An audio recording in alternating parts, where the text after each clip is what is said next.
What are often overlooked signs of an abusive relationship? The emotional part mostly, like being scared to do certain things because of how the so will react. For example, we just had a dinner event at work that was to celebrate a few coworkers of mine. One of my buddies was one of the ones that was going to be celebrated, but he didn't go because his crazy emotionally abusive wife would be mad and he'd have hell to pay. Those were his words. He literally said, "I'd rather miss 2 hours of dinner than enjoy 2 hours and put up with 2 weeks of her shitting on me." That's tough to hear. It really shows how some relationships can be all about control. Missing out on moments that matter because of fear isn't something anyone should experience. It makes you realize how important it is to support friends and encourage them to stand up for themselves. It's a shame when love turns into something more like a trap. Hope he finds a way to stand strong. You feel the need to apologize for everything to everyone. It is extremely stressful to think about pleasing someone. Every decision you make has to be run by the other person and approved first. Don't overlook these things for yourself. Emotional abuse is real. Psychological abuse causes so many reactions to the person. Sometimes it takes years to acknowledge the reactions and accept you need help. Please realize you have a right to privacy, wants, and happiness. You are allowed to wear what you want and go where you want. You choose your own friends. You are allowed to leave. If these things sound abnormal or straight up don't happen in your life, tell someone. It is never too late. Source: Abusive Relationship Survivor.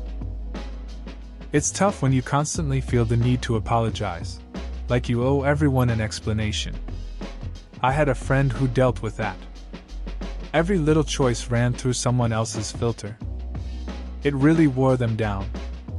Eventually, they started realizing it wasn't normal. It took time, but they learned to set boundaries. It's important to remember that we all have the right to live for ourselves, no matter how hard it feels at first. I have a friend who is prone to getting into emotionally abusive and sometimes physically abusive relationships. The telltale sign is when she slowly disappears. She'll make up excuses why she can't come out. The rare occasion she won't bring him along, and she eventually is completely out of contact/isolated. It's tough to watch a friend go through that. You can see the changes in her, how she pulls away. It starts with small excuses, then suddenly she's gone. I remember trying to reach out, but she would always brush it off. It's like she fades into the background. You just hope she finds the strength to break free and reconnect with people who actually care about her. I don't see a lot of posts from males. I dated a lady for 6 years and thought we were going to be married one day. She tried to control every aspect of my life. She even talked me into going to a private college for a degree I didn't want. I was an accomplished carpenter and still am. She told me that she would never marry a carpenter. I ended up breaking off the relationship and dropping out of college. I'm much happier now. I met a woman from Brazil, and we've been married 9 years now. I'm a really good carpenter and damn proud of it. It sounds like you went through a lot in that relationship. It's tough when someone tries to control your life like that. Choosing to break away and go back to what you love shows you're strong. Meeting someone new who appreciates you for who you are seems like a win. Congrats on finding happiness in your work and marriage. That's what really matters in the end. Picking apart everything you do, how you do things isn't good enough, right? Not taking your feelings into consideration, dismissing everything you're telling them, looking over your shoulder about everything you do, talking about their ex in positive comparison to you speaking about how you could improve yourself in a passive-aggressive manner. It's tough when someone constantly critiques you. A friend went through this. Everything they did felt scrutinized, making them second-guess themselves. They often felt ignored, like their feelings were irrelevant. Hearing their partner speak fondly of an ex didn't help. It was hard for them to stay confident. Eventually, they realized they deserve better, and it pushed them to set boundaries. It's a lesson on knowing your worth. When I was younger and sorting out my flirt game, I learned a horrible thing inadvertently. One thing I wanted to learn was to observe how people looked at each other and me. I played a little game with myself called Who's Looking. I'd notice who glanced, who stared, who looked long enough to attract attention and then looked away. My little game was a lot of fun, until the day I was playing it, and I realized a woman with her partner in a gas station was quietly freaking out, trying not to look at me or anyone else. The conclusion that fitted her behavior best was that whatever was happening between them at home was so oppressive that she didn't dare so much as glance at anyone outside of the home. I didn't play that game after that. That's an interesting moment. It's kind of wild how something as simple as looking can reveal so much. You think you're just having fun with a little game, but then you realize it could mean a lot more. It sticks with you when you see someone clearly struggling. Makes you rethink how you connect with others and maybe how you influence their experiences. Sometimes, it's better to just leave things alone. Might be a bit of a stretch, but when the GF or wife does all of the cooking, cleaning, dishwashing, laundry, baking, grocery shopping, and dirty work, I find it quite sad. She's not your mother. This is 2016. If your wife cooks, you should do the dishes. If your wife picks up and puts clothes in the laundry, you should dry them and put them back in the closet. If she does the grocery shopping, then go out and grab the groceries and put them away together. If she's cleaning, you clean with her. It's pretty common to see one partner take on most of the housework. I remember my friend talking about how his girlfriend did everything around the house. He finally realized it wasn't right. So, he started helping out. They both ended up enjoying chores more when they did them together, and it made their relationship stronger. It's just fair to share the load. I have a lot of friends that ask me for relationship advice. The main thing I tell most people is if you catch them in a lie early on, I can almost guarantee that you should get out ASAP. Lying the early stages of a relationship is a bad sign in my opinion. It means that they felt more comfortable lying to you than telling the truth. Most people shrug off my advice, and then they come back a week or two later telling me how they caught them in a bigger lie than the first one. If you're trying to get to know someone, and all they do is lie to you about everything you ask, that is a really bad sign for any relationship in the future. I get what you're saying. It's tough when friends are stuck in these situations. I remember one friend who kept ignoring my advice. They found out their partner was lying about where they were. It ended badly. Honestly, if the trust isn't there at the beginning, it's not gonna get better. I just wish people would listen before it gets messy. It's easier to cut ties early than deal with the fallout later. Something to watch for in a friend is if they start repeating put-downs that the partner might say and affirming that S/he's right. Do they flinch when objects get dropped or get really quiet whenever they hear a raised voice? Do they have trouble standing up for themselves in normal conversations? Do they repeatedly ask you if you think they're going mad?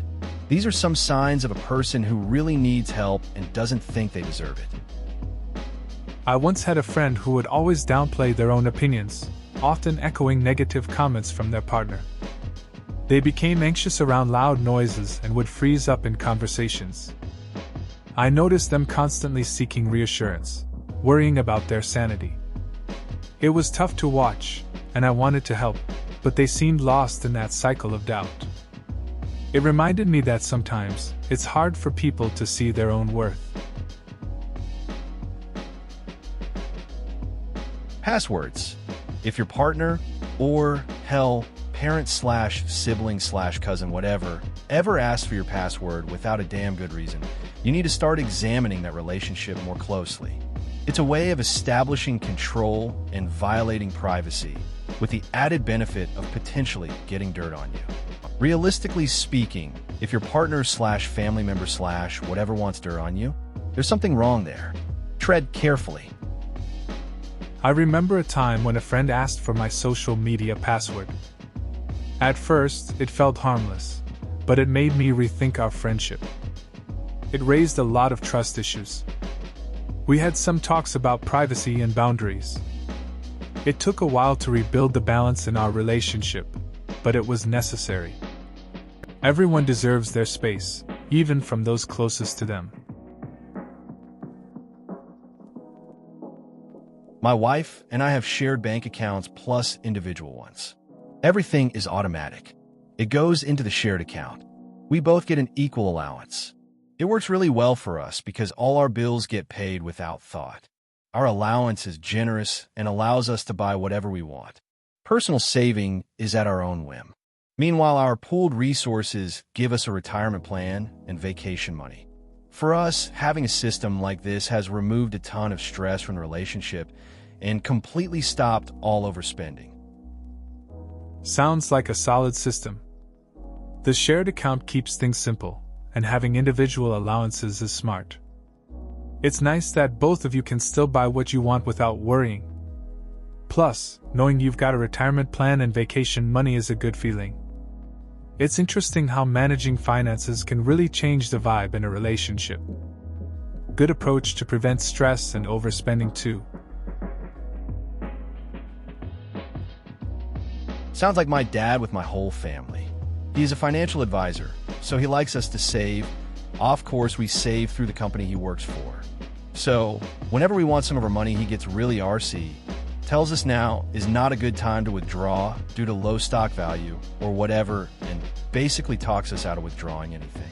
Although he is rather frugal in general, even with his own money. I get what you're saying. It's tough when family has different views on money. Your dad sounds like he's just trying to look out for you, but it can come off as controlling. It might help to have an open chat about your needs and his reasons. Finding a balance between saving and spending is tricky, especially when it comes from someone close. How can you tell if you are in an abusive relationship when you have anxiety problems? I ask because when you have anxiety, the worst thing is always what you assume. You hear the line, "I need to talk to you," and you immediately think you did something wrong, but they may just mean "call me later." So how do you tell someone criticizing you rather than you thinking it's happening? It's tough when anxiety messes with your perception. A friend of mine had a similar issue, always second-guessing himself. He started keeping a journal to track events and feelings. Over time, he noticed patterns in how his partner spoke to him. That made it easier to distinguish between criticism and his own worries. It's about finding clarity in your feelings and situations. Communication helps too, if you can talk openly about it. This is a great list. Others have expanded on it below. /you/Grandpa Wizard in particular. I would just like to point out this type of abusive behavior can occur in all types of relationships. Romantic, familial, friendship, and even on the workplace. My last job was a textbook example of an abusive relationship. It just wasn't a romantic partner or family member doling out the abuse, it was the boss. Abusive relationships can happen in any environment to anyone. I've had experiences at work where the boss was just toxic. It wasn't about romance or family, just a really difficult environment. Made it hard to even enjoy being there. You realize that abuse can take many forms, and it's not limited to personal life. It can happen anywhere, and it definitely leaves a mark. Learned a lot from those experiences, though, about picking my battles and worth. This describes my ex-girlfriend to AT. She wasn't abusive physically toward me, but she absolutely behaved in this manner. My issues were trivial, her trivial issues were monumental. I second-guessed every single choice I made based on how angry it might irrationally make her. Her default reaction to any situation was anger. It sounds like a tough situation. Being with someone who constantly reacts with anger can put a lot of pressure on you. You start to walk on eggshells, always trying to avoid conflict. It's exhausting. Relationships should have balance, where both sides feel heard and understood. It's good that you recognize that dynamic. It helps in moving on and finding something healthier. That can be tricky, as my husband recently stopped hanging out with a group of guys who just aren't going anywhere and overall dragging him down. It was his decision all on his own. But people may think I'm forcing him to spend time with me. Or I stopped talking to a couple friends because they stopped inviting me to places after I had kids, and I don't want to force myself into events. I think it's like what someone else said, where the so is unnecessarily upset when you go out with friends, maybe starts Harris calling, where you have to tail them along or be their tail. It sounds like your husband made a tough choice to distance himself from those friends. It's hard when people drift apart like that, especially after life changes. The whole scenario with friends not inviting you out anymore can leave you feeling sidelined. Finding that balance between personal time and relationships can be tricky. It's understandable to want to avoid unnecessary drama, and sometimes it just means moving on. The music thing, he loved rock and always made me listen to it. I try to play pop, I like BSB, NSYNC, JT, etc., and it was the shittiest thing he's ever heard, and Nerve really let me listen to it, and when I did, it was always, that sounds awful. Even on the radio. Everything I listened to was disgusting, and everything he listened to was god-tier amazing. Anything I liked was EWY. Anything he liked was cool, and I should like it too. He also thought he was the smartest person in the world. From anything, he would explain like we were dumbass, and act all uppity when we don't get it or don't care. These are pretty much true. Sounds like you had quite the music clash. It's funny how some friends can be really opinionated about what you listen to. It becomes a battle of tastes. I guess he thought he had the ultimate authority on rock, while you were just trying to enjoy your pop. Those know-it-all vibes can really get annoying, especially when they act like they're above everyone else. Music should be about enjoyment, not judgment. 7 years of marriage. 7 years of being forced to watch chick flicks. For much of the relationship, if there was nothing on she wanted to watch, I could put on football, but only if the sound was off. She insisted that we had to do all our TV viewing in the bedroom. If I wanted to go downstairs and watch something else, I was made to feel guilty about it. That sounds rough. It can be tough to feel stuck like that. I get how you would want to watch something you actually enjoy, but then there's the guilt trip. It's always a balance, trying to find that middle ground in relationships. I guess everyone has their preferences, but sometimes it feels like there's no room for your own interests. It's important to have your space too. Ugh, very relatable, sadly. All the screamo metal I've heard. Luckily, we could listen to normal rock, only because he liked that too. No bluegrass for me. Sad face. And movies. Living together for 4 years, we never once got to watch my one favorite film, The Prince of Egypt. Luckily, I'll be watching it with friends on a favorite film movie night soon. Smiley face. Of course, it wasn't just the music and movie thing that made it a bad relationship, but it's really something you can't underestimate. I'm glad to hear you're out of that situation now. Yeah, that sounds tough. It's pretty wild how music and movies can really shape a relationship. Glad you found a way to enjoy The Prince of Egypt with friends. Sometimes, the little things really matter. Breaking free from those constraints is a relief. Just having the space to enjoy what you like can make a big difference. Hope the movie night goes well. Those first two were from my ex. She'd pick the movie/show, then would get mad if I didn't watch it, or if I tried to read at the same time, then would get more mad if it had anything I might remotely enjoy. She'd also try to embarrass me or shame me for my hobbies, and would get mad when someone would say, "What's wrong with that?" It sounds like there was a lot of tension around movie nights. When your interests aren't respected, it can really kill the vibe.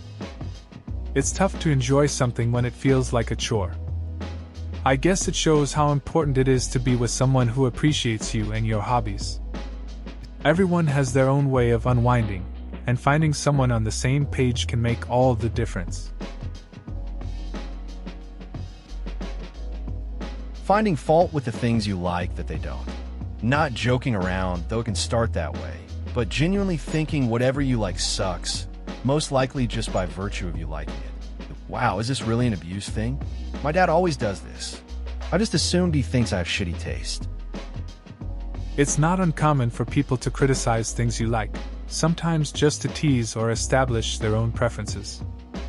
But if it's constant and starts to hurt your self-esteem, it might be more about control or insecurity on their part. It's tough when it comes from someone close, like family. It can feel like they've taken a shot at what you enjoy, making you question your own taste. Music therapist here. Well said. Someone once told me an analogy that went something like this. Imagine you are in a prisoner camp. They feed you, and you have a place to sleep, and there are no walls. You can go when you want, but you have to cross through the jungle alone if you want to leave. No one else will feed you. You'll never find a place that will take you in out there. To some people, the risk of leaving for a better life hasn't outweighed the comfort of the familiar, especially when they have little outside support. That's a pretty interesting analogy. It kind of makes you think about the choices people make and the fear of the unknown.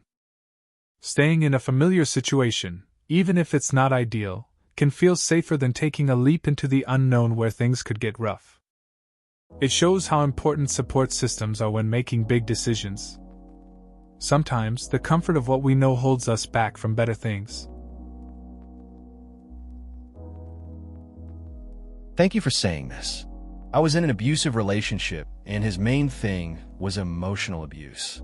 If I told people, they brushed it off as him having a bad day. It escalated very quickly. When it got physical, that's when people started to believe me. When he left me, I'd been so brainwashed that I was convinced everything was my fault.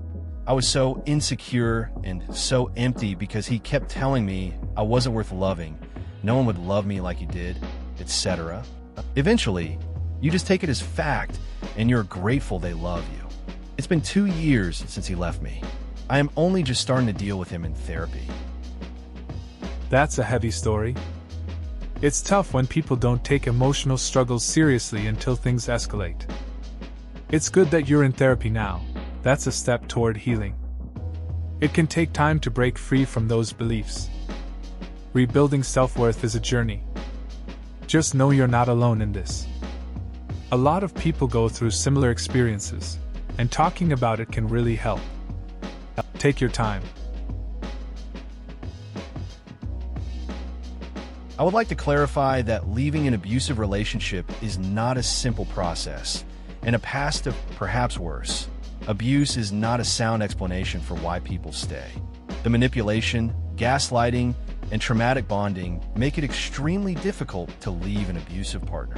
Many survivors of relationship trauma attempt to leave multiple times before doing so successfully. The perpetuation of the idea that most of these people have abusive pasts is also detrimental to helping Redditors be better equipped to spot warning signs in potentially abusive relationships of their friends and family. Not everyone understands how complicated leaving an abusive relationship can be. It's not just about packing up and leaving. Many people struggle with manipulation and emotional trauma that keeps them tied to their partners. It's tough to break those bonds. It's important to recognize that anyone can be vulnerable, and being aware of warning signs can help friends and family support those who might be suffering.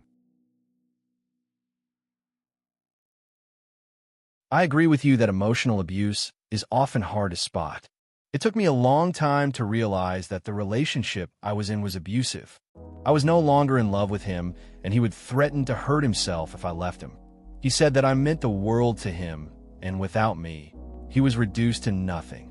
I fell for it so many times. I eventually left, but I still received messages like, "I just downed my entire prescription of X."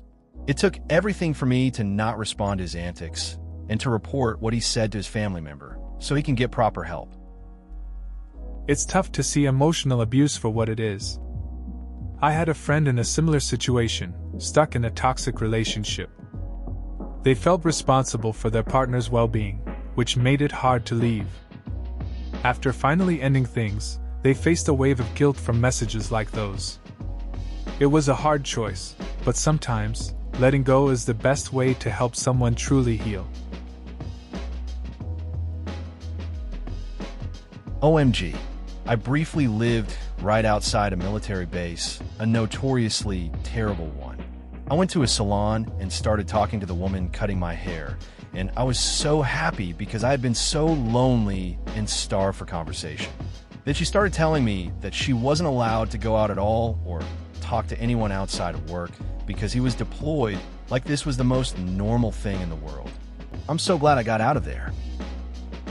That sounds rough. Living near a military base can bring a lot of tension. It's interesting how people adapt to their situations. That stylist must have felt really isolated. It's good you found a moment of connection, even if it was brief. Getting out of that environment seems like a smart move for your peace of mind. Some places just aren't meant to feel like home.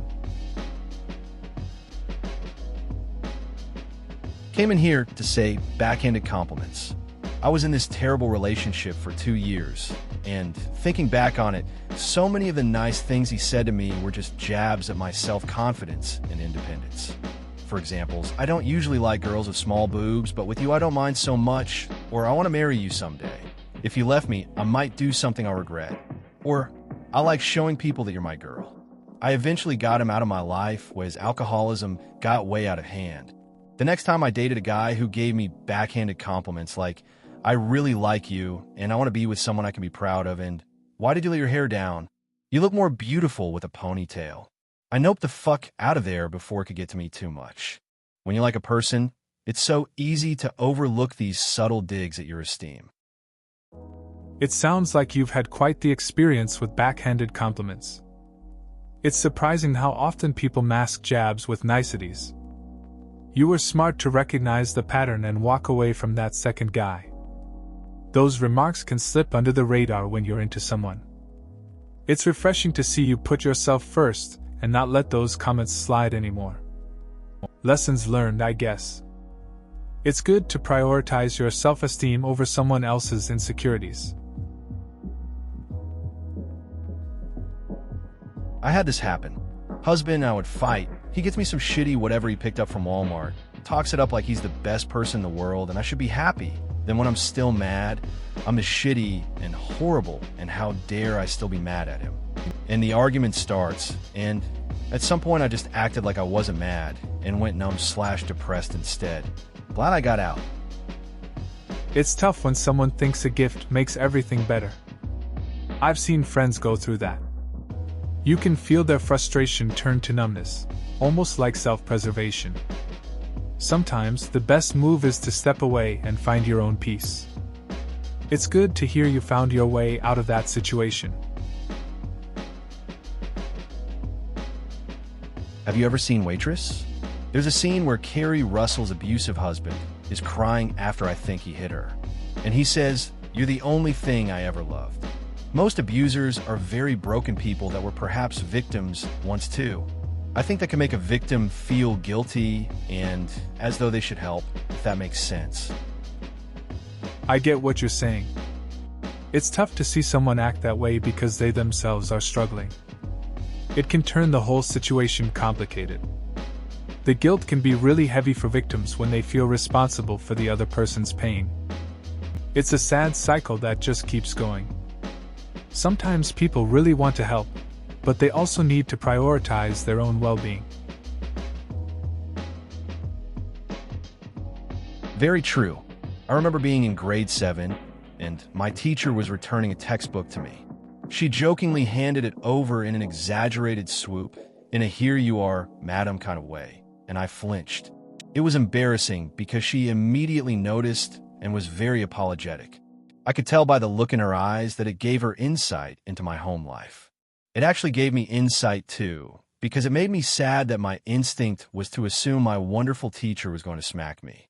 Thankfully, my parents divorced less than a year later, and my reactions became less flinchy and skittish. It's interesting how a small moment can reveal so much about our backgrounds. I get that. I had a similar experience in school when a friend just reached over to help me. I flinched too, not expecting kindness. It really showed how our past shapes our reactions. Over time, I've learned to trust people more. It's a process, but it's good to see progress when things change for the better. Mental, emotional, verbal, and financial abuse is just as bad as physical or sexual abuse. I felt really guilty when I found out I had PTSD because my relationship wasn't physically abusive, but it was definitely verbally, emotionally, and financially abusive. I really thought I had no reason to have PTSD since the abuse wasn't as bad. The doctor and therapist corrected that idea pretty fast. It's tough when you think your experiences don't count because there's no physical side. A friend dealt with similar issues and had a hard time accepting their pain. They learned that abuse can take many forms, and it messes with your head just the same. It's important to talk about these things and seek help. Realizing it's valid was a turning point for them. Healing doesn't always look the same. I had an ex that taught me how to lift. I had an abnormal heart rhythm at the time, and I wanted to learn, but was scared. He assured me he was a trainer before, was never a trainer, and put me on weights that were way too heavy for me. For those of you who lift, I mean over 200 pounds on a leg press for the first set I'd ever lifted. I didn't know better, but at the end of the set, I wouldn't be able to stand right, and my fingers would tingle/go numb. I told him I didn't feel right, and he assured me it was normal. I wanted to do well, so I kept trying. I would cry from the pain, and he would tell me that he isn't responsible for how I'm feeling and that I should know myself and to come back when I was done crying/embarrassing him. Now, 2 years out of that relationship and a lot of Krav Maga later, I still want to beat down his door and roundhouse, kick him in the neck. No one should be forced emotionally or physically into something like that. Tell your friend she doesn't owe anyone anything. For me. That's rough. It's crazy how some people take advantage of trust. Lifting weights is supposed to be about growth, not pain like that. Sounds like you learned a lot from that experience, especially about knowing your limits. Krav Maga seems like a good way to channel that energy now. It's important to recognize your worth and not feel pressured by others. Your friend is lucky to have you looking out for her. That was my ex. Anytime I went out, we fought for stupid reasons. I couldn't mention another male, doesn't matter if it was family, without him accusing me of cheating on him. Hindsight 2020, I broke up with him when I found proof he was cheating on me. My mother didn't help, she encouraged me to get back with him more than once. When he cheated on me, it was the end though finally. Now I have my husband, he helped me a lot. I had issues when we first started dating because I would do something and panic thinking he would yell at me. He never did and never has. All he has ever done was love me. Best thing in the world. It's tough when a relationship is built on trust issues and insecurity. I can relate, because I've seen friends go through similar situations. It can be hard to move on from the past, especially when those patterns stick with you. But it's great your husband is different and supportive. Having someone who genuinely cares makes a huge difference in healing and feeling safe again. Glad to hear you're in a better place now. Please consider subscribing if you enjoyed. Love.